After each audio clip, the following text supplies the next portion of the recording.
It's about the past and the future. This time actually doesn't exist. And that's where the suffering lives. We need to get away from this idea that talk therapy and med management are more effective than they are at treating acute mental health disorders, because they're not. Right. They do not address the underlying neurobiology of PTSD, depression, anxiety, and especially not TBI. The things that are most important in my life today are more near and dear to my heart and I'm more connected with than I've ever been. The real hard thing is to look and go, wait, why is my son, daughter, significant other anesthetizing themselves against their reality, a reality that I am a part of?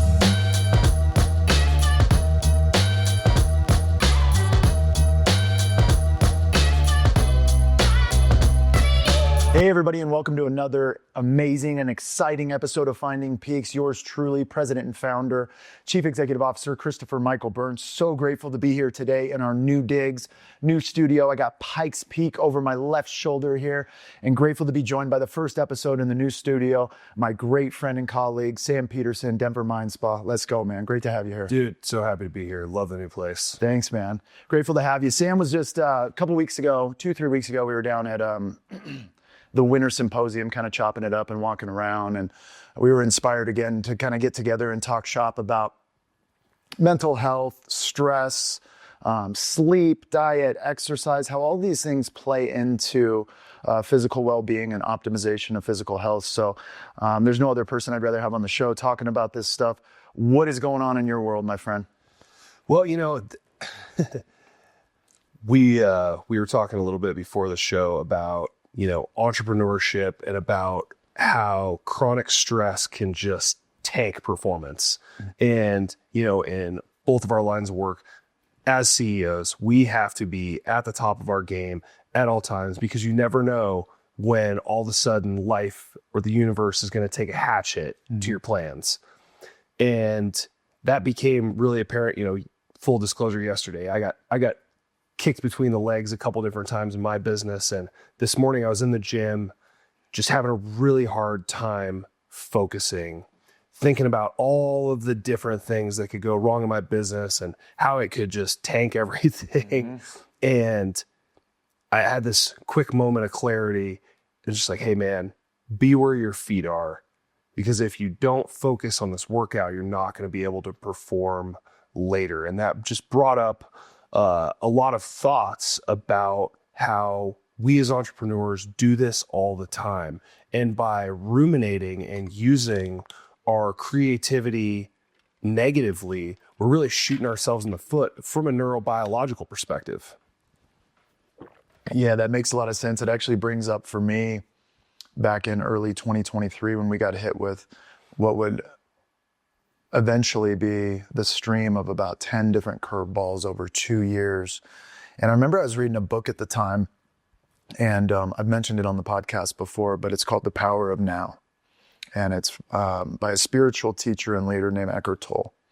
And he talks about suffering outside of the present moment. So I love what you said, because you were like, if I can be where my feet are, I can accomplish what I need to do today. And that inflection point is something serious, but really difficult under a tremendous amount of stress to come by. But he talks about the past and the future. This time actually doesn't exist. And that's where the suffering lives. And so not only with ourselves as entrepreneurs, but our guests, our clients, the people we have the opportunity to serve, it really is about getting them back into the present moment and getting them back into their shoes.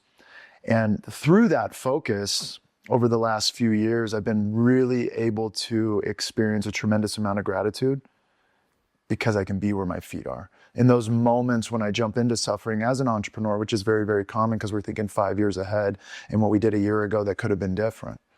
But that inflection point of the present moment is a really powerful source of which over the last 9 months have helped kind of propel me personally and professionally in a way that I never thought possible. Now, it doesn't mean necessarily that anything's better. It just means that I'm showing up and doing the best I can every day. Well, I think you touched on it. Like, it sounds like your mental state is better. And that ability to divorce yourself from the constant catastrophizing is allowing you to be in the present moment and to perform at a higher level so that your next 2, 3, 5 years are looking forward in a much more positive direction. That's what it sounds like to me. Yeah, no, 100%. Like as far as the professional side progressing, yeah, we've made incremental steps, but it's like turning the Titanic, it's very, very slow. But to your point, from a mental health perspective, and I've said this, I think even on the last show, was the things that are most important in my life today are more near and dear to my heart and I'm more connected with than I've ever been. And I wonder if it takes us as entrepreneurs sometimes kind of paying that luxury tax of like really being on the cliff's edge and holding everything up and then looking down and looking back at what's really important. I wonder if it really takes that to have the gratitude for and to be within or to exercise the opportunity that is the present moment. Like it's difficult. It took for me like getting to the edge to really realize that everything I've ever wanted was there all along, and I just don't want to lose that. That's really powerful. Yeah. It's so easy to look over and just catastrophize about the fall and not realize like, hey, actually look around. Mm-hmm. One, I've got a great life, great relationships. They fill my cup every single day. And if I look back historically, every time that I've been on the edge of this cliff, I figured it out. Yeah. And I think being able to do that is the next level of human performance at the highest level, because no matter what, there will always be these stressors and these existential crises that are going to throw you right back on that edge. And the cliff face always looks like a larger drop than it is. And that plays into how our neurology works with that, because we are constantly, as leaders, as CEOs, we have to have a little bit more of that neuroticism, that penchant for feeling negative emotions more acutely. It's what keeps us alive. Patrick Bet-David says all the time, only the paranoid survive. And as much as I wanted to hate him for saying that, it is so true. Yeah, for sure. You got to be on the edge a little bit. You got to be on the edge a little bit. You got to be looking forward. You have to give in to that little dark passenger that's like, hey, what about this? You're like, I'm gonna think about that for an hour. Yeah. Or an hour, or 2 or 3 or 5. Or 7 days. Or 7 days. Yeah, exactly. And then being able to pull back from that, or just like, hey, all right, I did all that ruminating in the car. I'm home with my wife. Now it's time to click that off. I'm going to be where my feet are now. And that bleeds into how we experience both our relationships and how we show up in our business. Because at the end of the day, all of that rumination and catastrophizing drives up cortisol levels. And we know that exposure to long-term stress increases inflammation. And this kind of goes back to like depression, anxiety, and PTSD. When you are in a state of chronic stress like that, your blood vessels in your prefrontal cortex are being choked off. So the part of your brain that's responsible for telling your limbic brain to shut the hell up isn't able to do it all the time. That's wild. So the impact of stress, which we don't oftentimes talk about, it's not in the 6 dimensions of ASAM. It's not very clear to me where it's in there, but the impact of stress has an impact on any sort of pharmacological approach you're trying to take, any holistic approach you're trying to take. We were talking before the show. It's like I have folks up at the facility right now in our acute mental health space that can't sleep, and the medications aren't working, and nothing is working. Would you say that's simply because of the foundation that sleep provides, or doesn't? It's certainly a part of it. Because the thing that sleep does, one of the many things that it does, is it's the time when our brain actually cleans itself. And if you're not able to clean out all of the detritus from normal operating, your brain gets gunked up. Inflammation gets driven up, and all of these different knock-on effects happen because the system is not able to perform routine maintenance. What do you think outside of sleep for people that are whether they're engaged in your clinic or they're moving into the outpatient setting in our clinic, what are some of the things we can do in addition to great sleep holistically that help inform a decreasing of inflammation? Yeah, I think tried and true diet and exercise just cannot be understated. You have to get your heart rate up, lift heavy things, and eat natural whole foods. If you're not doing that, you're setting yourself up for failure, especially, if you're in an acute mental health situation, incredibly important. And on the other side, if you're in a high performance situation, hell, I've seen the pictures. I've seen the pictures that you showed me from when you were in that high performance from a business perspective, but less than high performance from a personal perspective. And how were you able to cope with all these curveballs that you've been thrown during that period versus now? Yeah, much differently. I remember looking at things and being like, I don't know what to do. And now things are so much more clear, so much more concise. And the same hose, the same fire hose is still firing. I'm just able to digest it kind of more molecule by molecule, as opposed to just seeing the whole thing at once and not knowing what to do and being paralyzed. But it's interesting you say that too, because I think it takes, I've heard before, and I'm not a doctor or anything, but like your brain's this muscle. And so we have to activate it and put it through trials and tribulation and face intensity with authenticity and presence. And through doing that day after day after day, it's the same fires, it's the same hose. It's just my ability to interpret the information is quite a bit different. I like how 𝗕𝗀𝗏 says it, that entrepreneurship never gets easy, but it's like climbing a mountain, finding your peak, if you will. It's not that going up the mountain ever gets that much easier. You get used to the altitude. Yeah. Because we had, something this week. I remember very vividly when a similar problem happened. It was a couple of years ago, and it took me down, like in bed crying, couldn't get out for like a day and a half. And as soon as the message got delivered, we knew this negative thing happened in the business. It just took a breath, and I was like, okay, it's another one of those. I know how to deal with this. All right, it's going to cut into our bottom line this much. We're going to be okay. And that kind of resilience is a muscle. It is a network in your brain that's like, hey, I've seen this before, and it's going to be okay. That is using your prefrontal cortex to calm down your amygdala. How do you, I don't know why it made me think of this when you said that, but how do you as an entrepreneur, with somebody who cares, right? Because we've talked about that a lot. We're at the symposium, there's hundreds of people, and, every third conversation you can be like, oh, this person's in it, like right here, But what is it like, or how do you know as an entrepreneur and people like us when to keep fighting and when to stop? Because there's we always talk about, and you and I have talked about it, like when things actually happen, when the impossible becomes possible, it's because we got rid of the backup plan. And that backup plan is that ambiguity that keeps us overnight, like what if? How do you get through that? Well, I was just in South Carolina at an event called Patriot Boot Camp. And it's an event for, newer entrepreneurs. I went there as a more seasoned entrepreneur. They wanted me to go there as a mentor.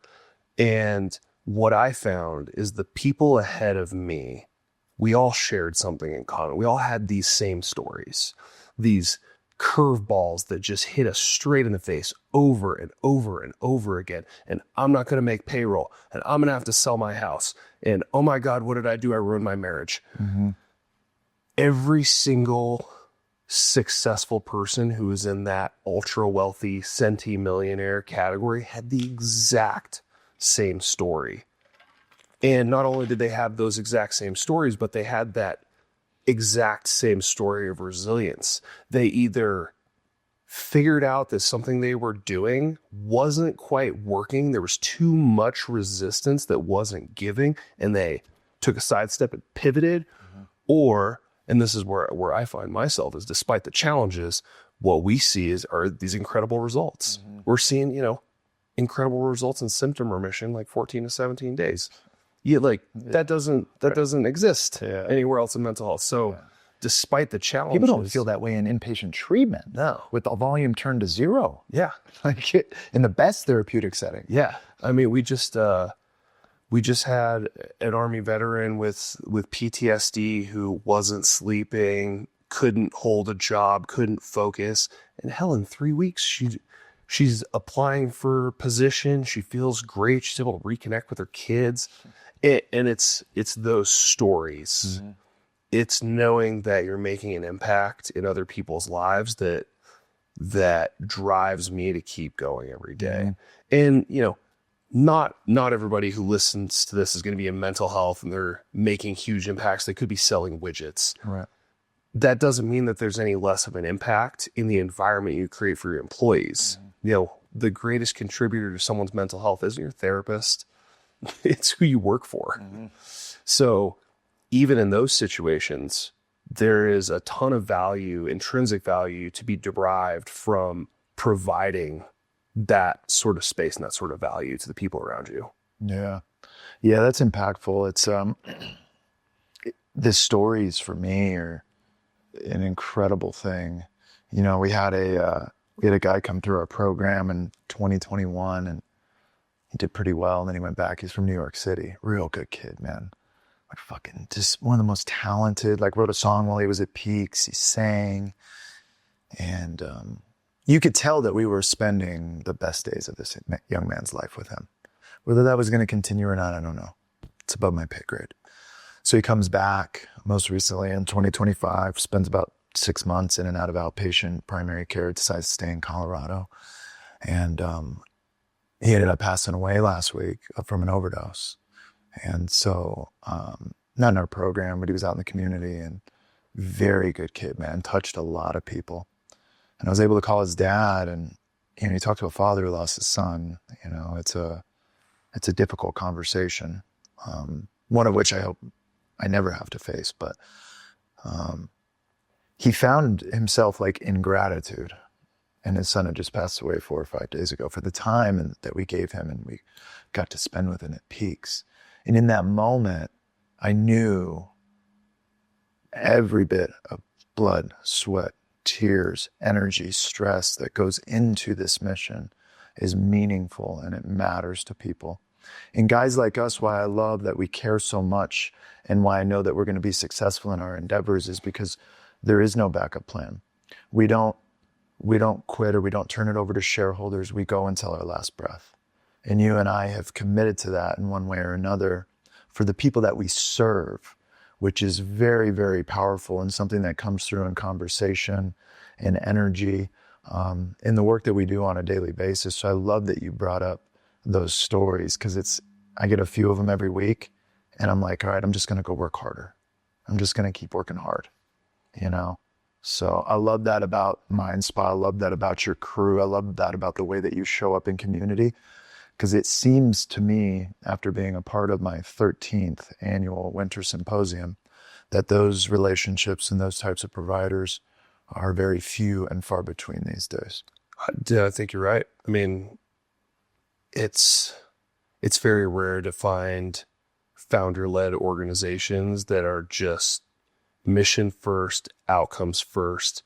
There's so much of this industry that's been rolled up by private equity and it's let's play the cost cutting game. And so we can drive the bottom line up, drive our expenses down and sell to the next private equity who's going to do the same thing. Into just wringing the value out of treatment and in doing so, cheapening it for everyone. And it gives a lot of us a bad name.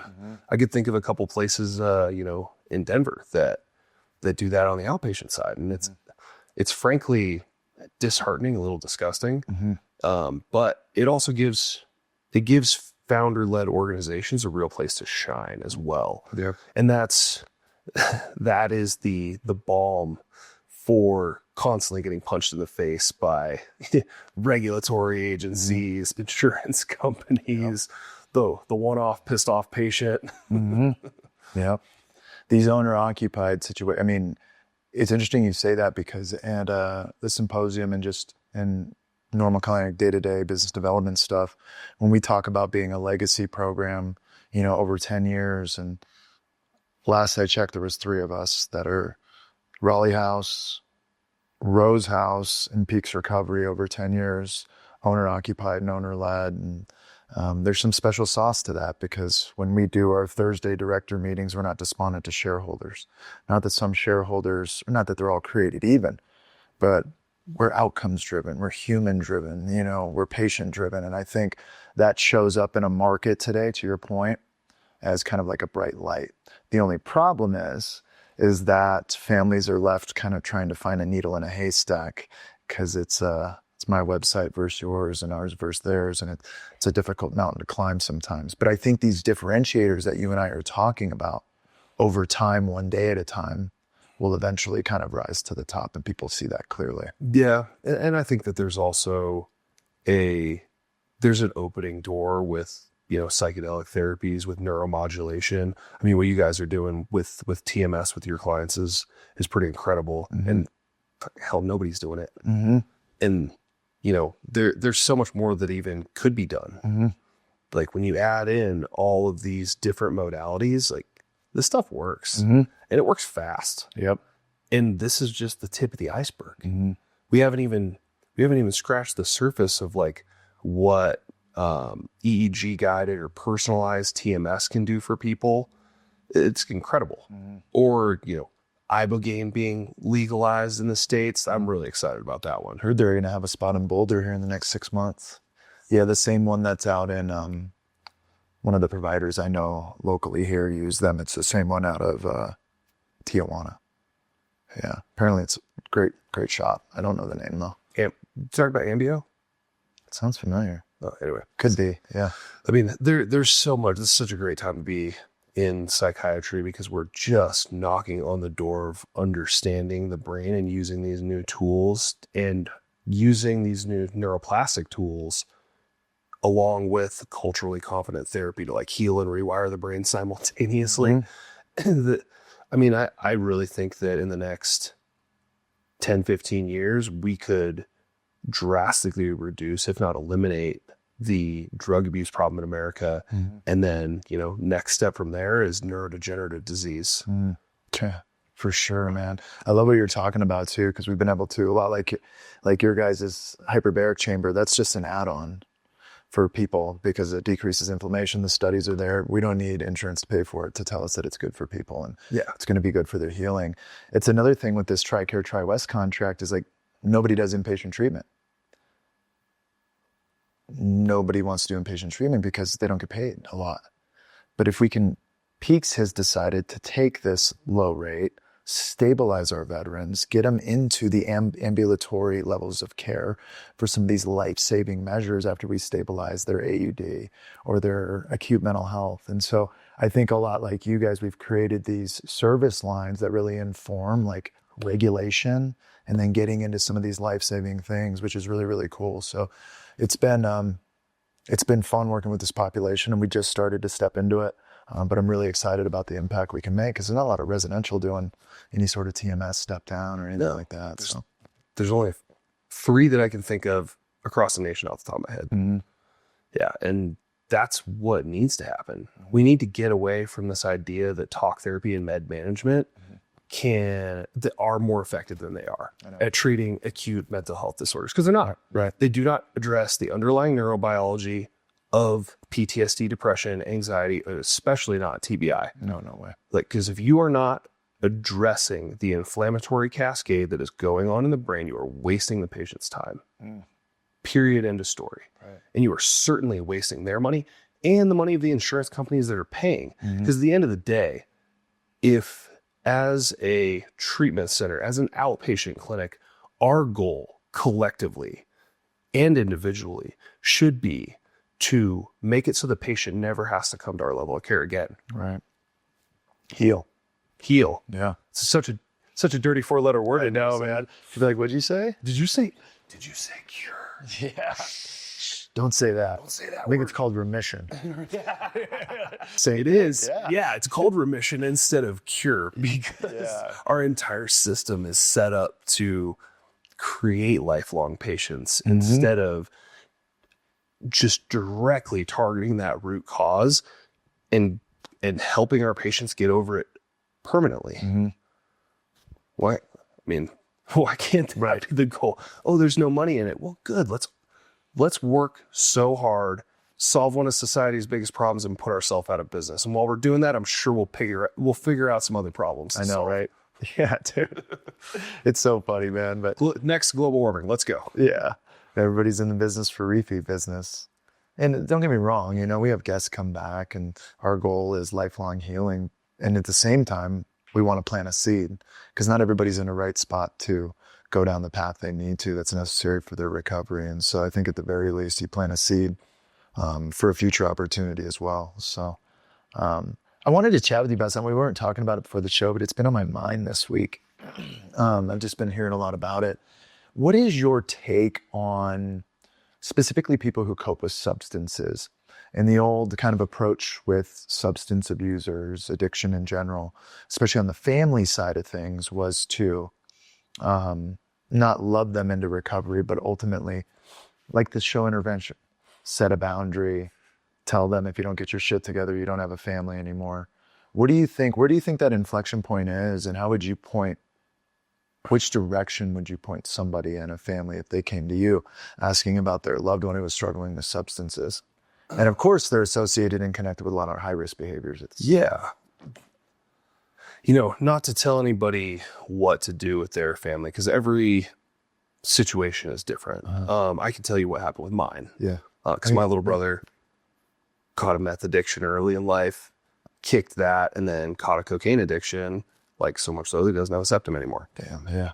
And we were able to, you know, put him through one of our programs, and he's not sober, but I watched him have a responsible association with substances. And like, I don't want to say that's the goal for everybody, but if it's a choice between using until you die and using a small amount once a month, Right. I think we all know what the better option is. So I think it's a mix of both. You have to set boundaries with people, especially when it comes to substances, because what we noticed is that he didn't really develop past a certain point. It was like dealing with a 30-year-old, 16-year-old. Yeah.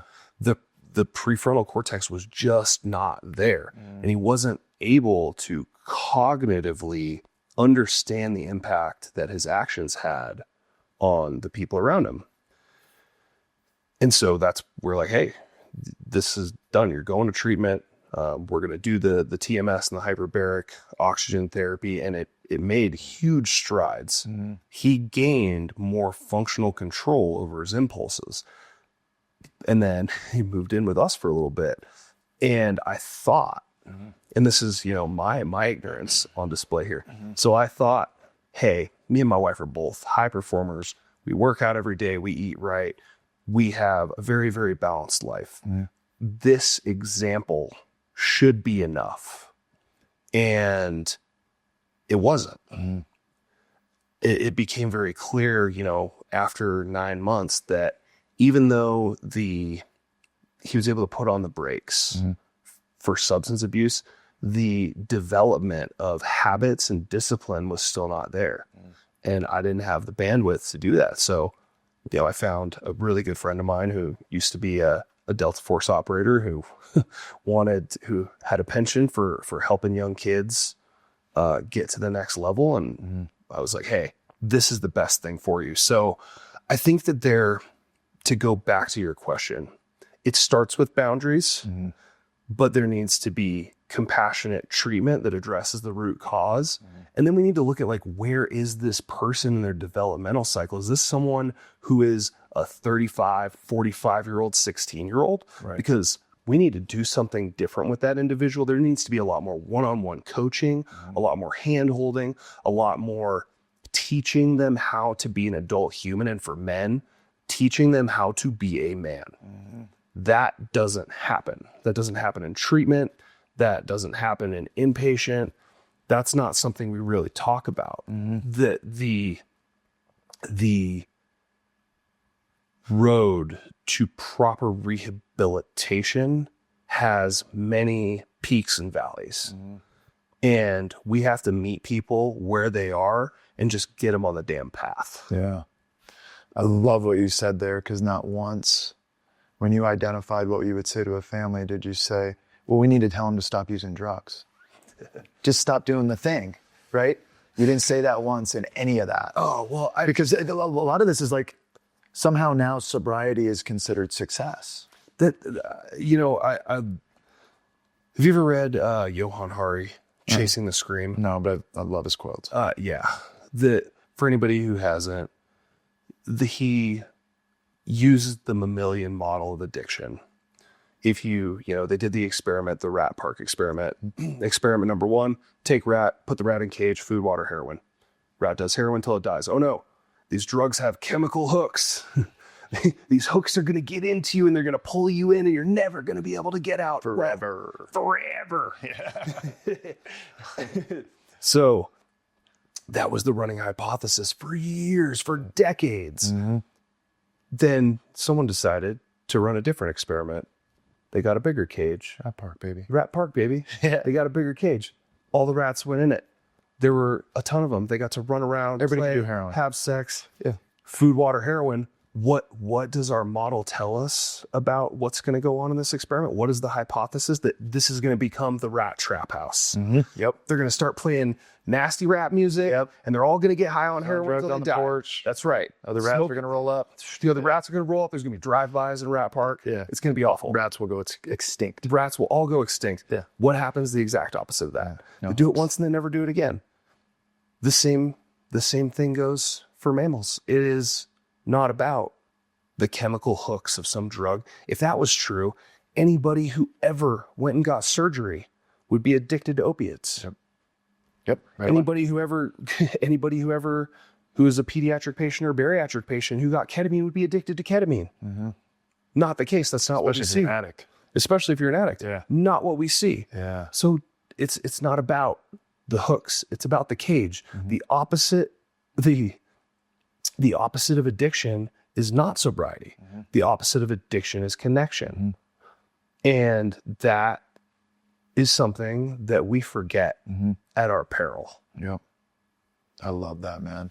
It's so true. And I love that we're reframing that for our industry. I still felt a lot of that kind of old school energy, especially on the family side, man. I watch a lot of these family therapists and, they're 20 years sober, but they're also not taking great care of themselves and things of that nature. But they come out and they do, and I think providers do this, inpatient treatment programs do this because it's easier, or easier is an interesting term for it, but they tell the families, we're going to do these big rigid boundaries. The family doesn't have to do any work. Client does the work. Family builds the boundaries. He'll be back fixed. Sorry, my bad. He'll be there for his amends trip.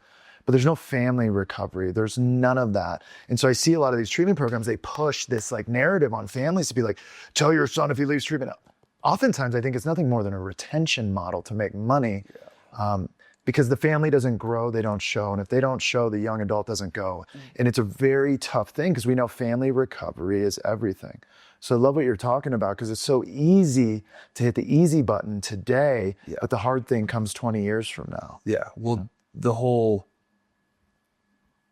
the entire idea that, again, we go back to the chemical hooks thing, that this person's just broken and they found something that got hooks into them and they need to stop it.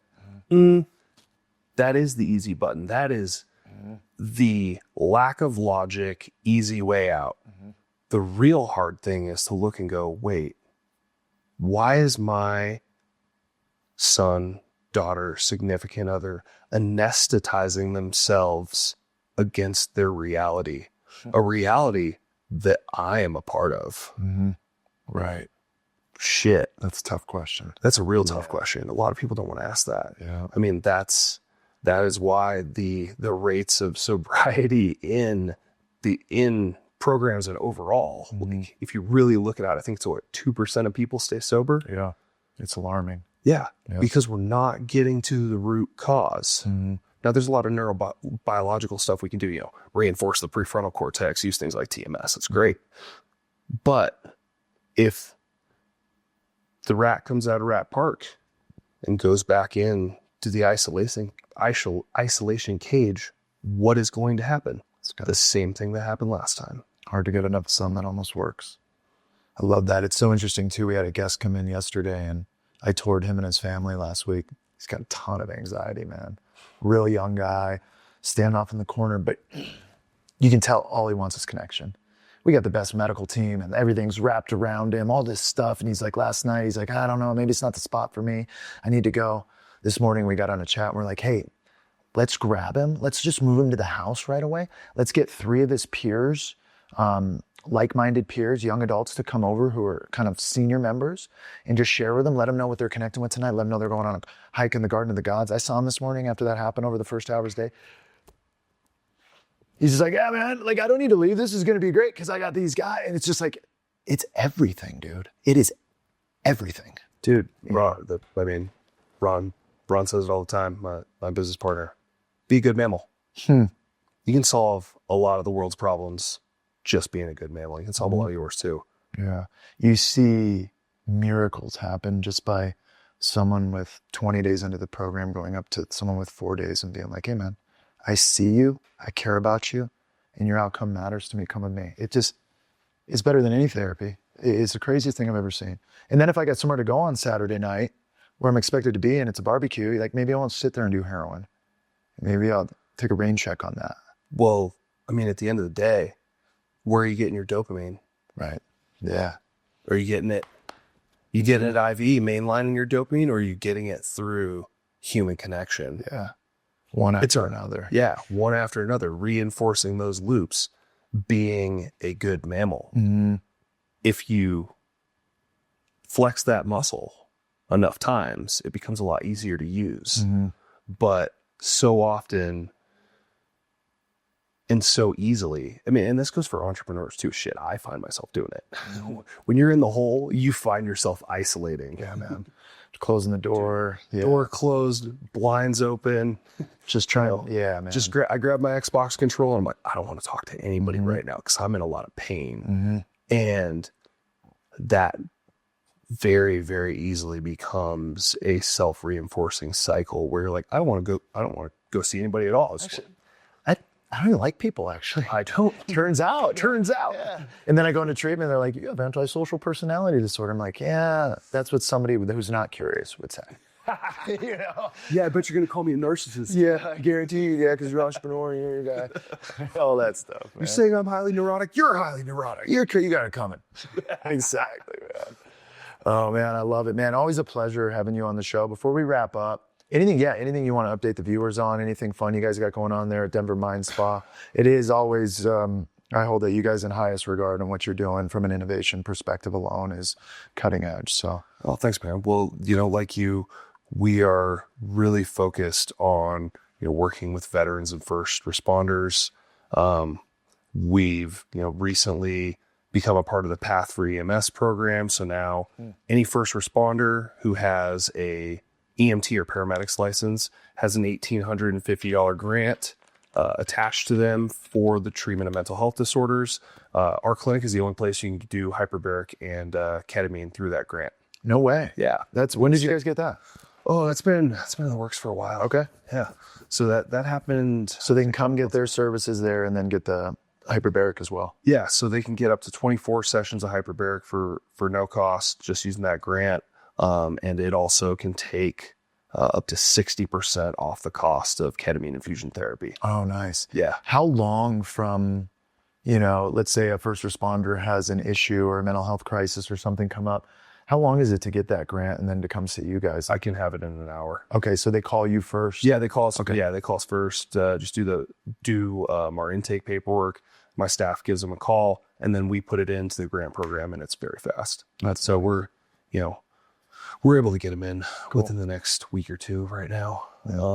Yeah. And then we relaunched our TRICARE program. So if any TRICARE beneficiaries, especially in the northern Colorado Springs or Denver areas, are struggling, if you have failed at least 3 antidepressants, so you've tried them and they didn't work for you, that doesn't make you a failure. That means the medicine didn't work. But if that's the case, then you qualify for transcranial magnetic stimulation.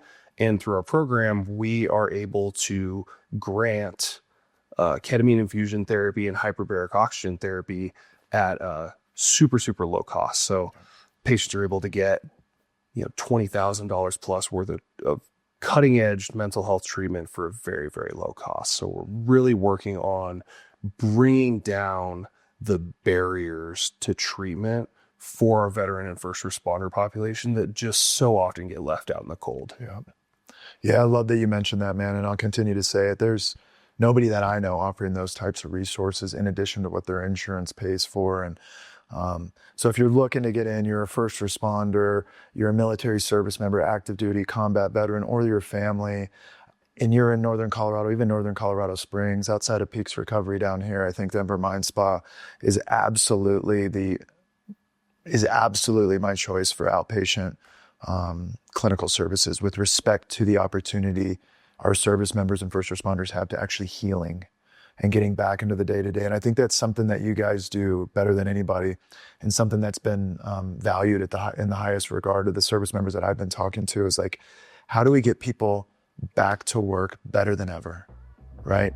That's it. Back to work better than ever. How do we take our $5-10 million Green Berets and get them back to work better than ever? And you guys do that in an amazing way, man. And I couldn't be more grateful to have you as a friend, as a colleague, back on the show. Looking forward to having a phenomenal 2026, one day at a time. One day at a time, baby. All right, man. Appreciate you, bro.